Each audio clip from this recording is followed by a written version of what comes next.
ایک بادشاہ سلامت بازار سے گزرتے، بگی پہ سوار ہوتے، ساتھ ان کے وزیر مشیر ہوتے۔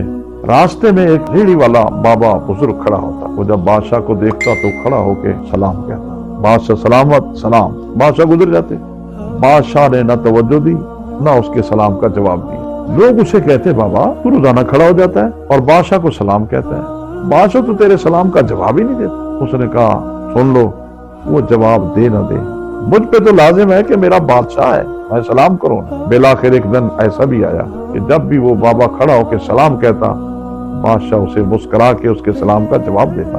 اب سلاموں سے بات بڑھتی گئی۔ ایک دن ایسا آیا کہ بابا جی نظر نہ آئے۔ بادشاہ گزر گئے، بھئی آج کہیں کام پہ گئے ہوں گے۔ جب دوسرے دن وہاں سے گزرے تو دیکھا بابا جی نہیں، پھر انہوں نے بگھی روک لی۔ یار کوئی یہ مسئلہ اور ہے؟ پوچھا، بھئی ہمارا یہاں دوست ہوتا تھا بابا، وہ روزانہ میں سلام کہتا تھا، کل سے وہ نظر ہی نہیں آ رہا۔ انہوں نے کہا، بادشاہ سلامت، وہ تو بیمار ہو گیا ہے۔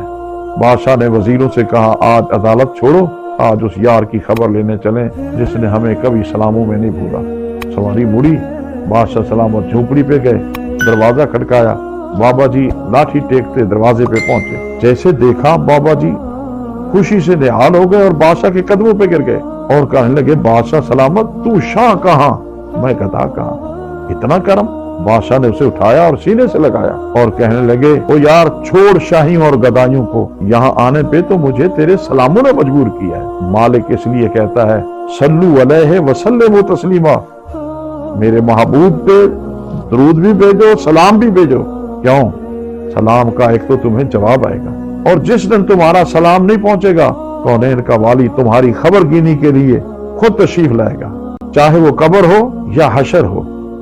اس مشکل گھڑی کے لیے اپنے نبی کو سلام پیش کرتے رہو۔ وہ کہتا ہے، میں مالک ہو کے میں بھی اور میرے فرشتے بھی سلام پڑھتے ہیں۔ تم بھی اگر اپنے رابطے بڑھانا چاہتے ہو تو وہ تو رحمت کائنات ہیں۔ ان مشکل لمحوں کے لیے اپنے نبی پہ ہر گھڑی درود و سلام پڑھا کرو، تاکہ میرا محبوب بھی تمہیں تمہاری خبر کے لیے تمہاری قبر میں بھی آئے اور حشر میں بھی تمہارے کام۔